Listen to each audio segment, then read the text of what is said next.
Welcome. We're doing a bit of a graft this afternoon. And if you can see this frame of larvae, this is an ideal frame for me because as much as these larvae here, and I hope you can see that, as much as these are too big, there's loads here that are just hatched. So what I'm doing is I'm doing this graft into another 54. That's 14 times 4. Sorry, 56. I've got a cell builder up the other end where I will take these afterwards. And so at the moment I'm making splits, I'm caging queens, and I'm raising queens as well. So I've got out here I've got an F0 queen over there on the left. She's in a box, she's been there all summer. I just went to inspect her and found that there was, in fact, a supersedure queen running around in the same hive, but we found her before she did the deed and culled the breeder queen, which is not what I was expecting. So that is an F1, and that will go in a box up the road. But this is what beekeeping is all about. Often you get things like this, and often you would have found her too late. So don't forget, when you get breeder queens and you get a supersedure attempt, in supersedure she will let the young queen that's been born go off and mate, and she will come back and then she will start laying, and when she's laying she will then slaughter your beautiful queen. So not a good scenario. So anyway, I've just got to get this frame grafted. And we've got a lot of selection larvae here. Both sides are actually quite good. These are a little bit older. Straight away you can tell when you're selecting a frame. We've got some hatching out here still. They'll just wander around the frame while I'm doing this, and this frame will go back in immediately after. We've got pollen, we've got larvae, but there's a lot of eggs here that aren't hatched.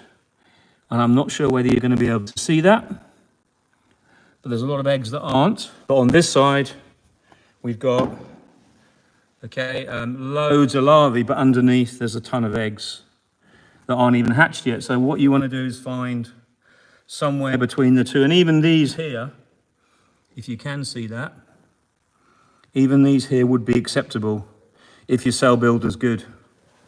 So that's my point about cell building, and I always say is, when you're cell building, it doesn't matter really what larvae you select. Obviously it has a massive effect on what type of larvae you use. In other words, whether they're going to be, well, first of all, they'll be born too early if you pick them too old. Secondly, they're not perhaps made in a way that the bees would like, but they'll make do with it, but it might be an inferior queen.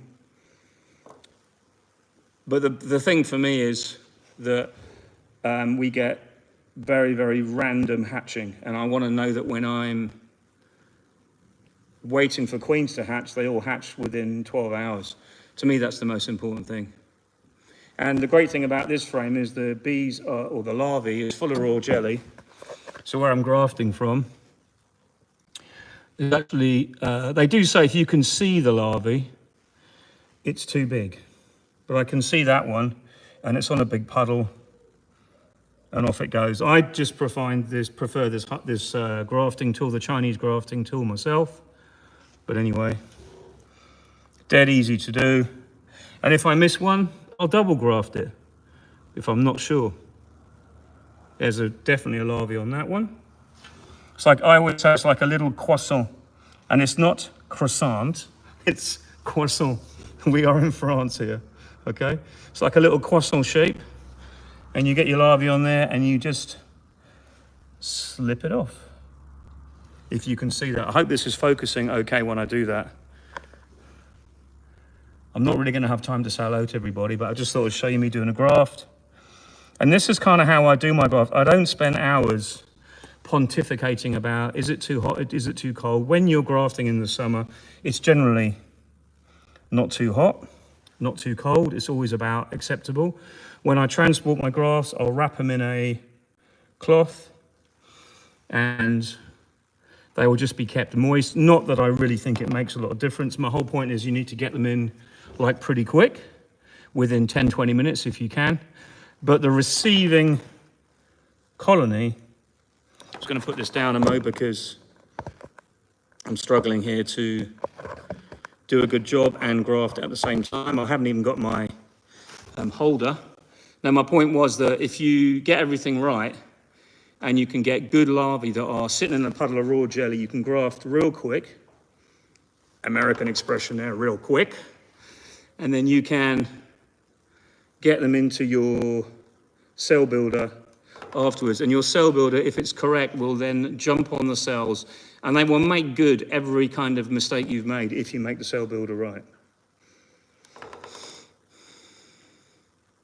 And these are dead easy. Loads of choice. I moved this frame into where the queen was laying a couple of days, well, 4 days ago. And then in that time, she's laid it up. It's getting to that time of year, though, where it's a little bit more difficult to get a queen to lay into frames correctly because they're just not as vigorous as they were in the spring. And in the spring, they'll lay twice as much. Now they're starting to slow down a little bit because we are northern hemisphere. So it's all a bit of fun.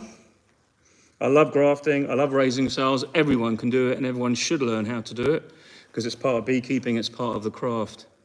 But I believe that also that you shouldn't kind of do it until you're ready, until you feel that you've had bees for at least 2 to 3 years so you know what you're up against. Because raising cells and queens is the next level, but it gives you complete autonomy in your beekeeping life. You can then you're basically independent. You don't have to buy queens from anywhere. We all like to, because we can just tap our credit card on the table and off we go, and through the door comes a beautiful mated queen. But I will say this, that when you buy a mated queen, it's not just a queen you're buying a part of someone else's apiary where they've spent years selecting, and they are happy that they raised that queen to be sold for you to have in your apiary. So you are getting a part of that. For the price you pay, it's an absolute gift. You're paying peanuts to have a part of someone else's apiary and to have a part of their bees that are calm, that are productive, that are all the traits that we would select for. On to the next bar.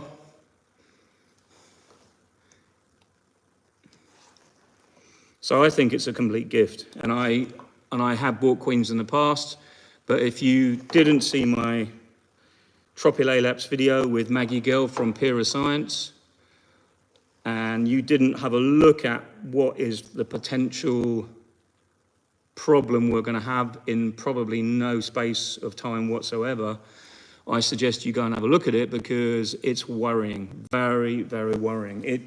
It challenges everything that we do as beekeepers. We will probably not be able to operate as we do at the moment. We will probably have no honey in supers as such. We will have to harvest from the brood nest, and we will have to continually treat our bees like they do in Asia, where they have Tropilaelaps at the moment. Because I did ask the question in a roundabout kind of way, do we still have Western honeybees in Asia? Well, of course we do. But what I was getting at was, are all the colonies that are there, are they treated? And the answer was, yes, they are. If they don't treat their bees, they'll be dead. There's no natural selection. There's no VSH action. The bees can't live long enough to possibly create any modes of selectivity within their own genetics. And that is the problem. And I would like every one of you who's watching this to make sure you've seen the video, or if not, you go to Samuel Ramsey's videos and look at his. He's done one on Tropilaelaps as well that I think you should all look at. And they all come out with the same thing. The only difference between Samuel Ramsey's presentation he did, I think it was like the Eastern Apiculture Society, or another video that was, another presentation in America. It was one of the big American conferences.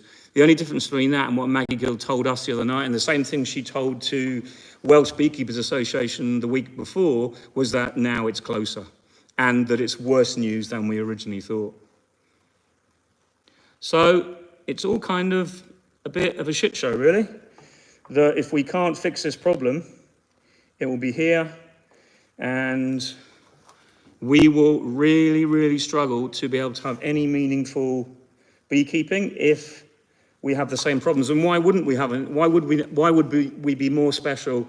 Why shouldn't we expect the same problems that they're getting in Asia? They have better climate. The Tropilaelaps will live just as well, just the same as Varroa mite will in this climate, and it will probably profit really well. And so there's two things to just talk about while I finish this graft, is the fact that, firstly, Tropilaelaps will do more damage to your actual growing larvae that are capped. So under the cappings, when you have mites at the moment, normal Varroa destructor mite, they will suck the mites, but they will probably feed off the same area that they pierce the mite, and they do it fairly cleanly. Whereas Tropilaelaps mites will pierce the mite several places. If you look at the video, it's been highlighted by dye, and you can see the number of wounds on the developing bee larvae. And if you then wait until see what happens when that hatches, you will find that a lot of the bees that hatch won't hatch, or they'll be deformed before they even hatch. So that's one side of the mode of action of Tropilaelaps that's worse than Varroa mite. But the other action is the main factor is that they will give the bees probably worse viruses that are more powerful and more destructive than our current destructor mite gives our bees. The deformed wing virus and the notable other, I think it's actual 10 other viruses that are floating around in greater or lesser strengths when Varroa destructor bites our bees. So it's all a bit of a mess. No one has an answer other than the fact we've got to find some way of either stopping it coming here or slowing it. Whether a ban on imports would help, probably not. And we all need queens. I think we have to have a practical solution to this. We all need to buy genetics. We all want to buy clean genetics. So why not let's just make sure that even voluntarily that people perhaps buy queens from places that are less likely to have Tropilaelaps. Or ask your bee inspector or your local DEFRA representative, or wherever you are in the world, speak to your bee inspector and say, look, how can we be assured that these bees that I want to buy are not containing a pathogen? Because if you log on in the UK and look, only 20 to 30%, I think it's even less than that, of bees are actually inspected. When I mean queen bees. I don't know about package bees. It may be the same for them. I know that there's only about 20% that are inspected. So, I mean, this is just, it can't carry on like that. It's just not sustainable. We will have, if it carries on like that, it only needs literally one mite, because they have the ability to regenerate themselves. I can't remember, I think it's parthenogenesis, if I remember correctly, but they have the ability to give themselves, they have the ability to make offspring with what they have inside them. So there you go. It's not very good news. I don't know where we go from this, but I think that we needed to highlight it. So I'll just ask you again, if you haven't seen the video, then please go and have a look, because it's a really good presentation by Maggie Gill. The graphics are absolutely excellent, and I think it's something we can all learn from. Even just to learn the underpinning knowledge about what the heck it is, where it comes from, and not even what she says at the end of it in our discussion. If you want to forget that and you don't want to watch me, but you just want to watch what she talks about, do that, because you will learn something, because she's incredibly knowledgeable, and is basically doing you a massive favor by sharing that bad news. But you have to know it. You need to know it. So this graft is now complete. Lecture over. There you go. All these are now full. Yeah, I don't generally clean my grafting bars between grafting. I put in new cell cups. There's all my larvae in there. A couple are slightly bigger, a couple are a bit smaller. I never have a problem. I have queens that are generally produced on time. This frame is pretty universal, so I'm going to go and get a cloth now. I'll go into the honey house. Luckily, I've got fibre here, so we have 5G. Sorry, we have fibre, really good speed across the whole place. And what I do is I get a cloth and I just soak it up. And that's all I do to transport my larvae to where they're going to go. It's not that cold. It could be warmer, I suppose, but and we'll get this transported to the nuke yard up the road. Well, first of all, I'm going to wrap these. I'll show you how I wrap these. Oops. Basically, I put my cloth on the truck bed like that. It's pretty simple stuff. And I'll just put them all on like this. Could do with a slightly wider cloth, to be honest. I have got another one I use. There we go. And this is just to keep the humidity up because it is breezy. And I'll just wrap them like that. And that's, to be honest, that's enough. They'll just stay there while I drive. And first of all, I've got to do is just tidy everything up. Take off my old folk specs. There you go, that's better. Take off my light. Make sure that's not running out because there's nothing worse than having to come back and find you haven't got a light you can use for your next graft. Today I'm also taking some new stands for the next apiary because we are installing better Asian hornet trap holders, and these actually are metal spikes that they use to put cow wires on to stop the cows going out the field. So you push these in the ground. They're about €3 each, so it's not expensive and it's an investment. And then we hang our hornet traps from these. These are non-selective traps. These are kill traps, but there's no other insects around now really. And all I seem to be getting is Asian hornet. So be it. That is what I'm using. I can't see another way. They work really well, and I have to use these. My jabberpod traps are okay, but we're not at the point where we are seeing loads of hornets go in them, so therefore you don't get many following in afterwards. I'll show you one here. That's the jabberpod trap, and there is a hornet in here. I saw it before. It was underneath the box. There's some dead ones in there as well, but it'll run around here and try and get out. I'm also trapping loads of wasps in here. That's all wasps and a few flies, but not many, and Asian hornets. So I'm just keeping an eye on the two, but these are starting to work. The problem I had last week was there was a lot of juvenile hornets that were going in and out of here because the juvenile ones that are smaller can actually make it through this trap. So this trap only really works in the summer. But when it works, when you have a high infestation, it works really well. But until then, you have to use these. So that is the problem we have. It's all about finding a balance, isn't it, you know? And right, let's get these grafts up to the yard. Hi to everybody who dialed in last minute to say hello. Hope you're all good. Hi, Robert. Hi, Brian, Castle Hives. Hi, Denby Honey. Hi, Gwids. Hope you're all good, and hope you enjoyed the little live. Anyway, catch you again soon. Take care. Let's get these in. Maybe I'll go live up at the nuke yard. We'll see. We'll see if I can get it organised. Okay. Maybe catch you later. Bye for now.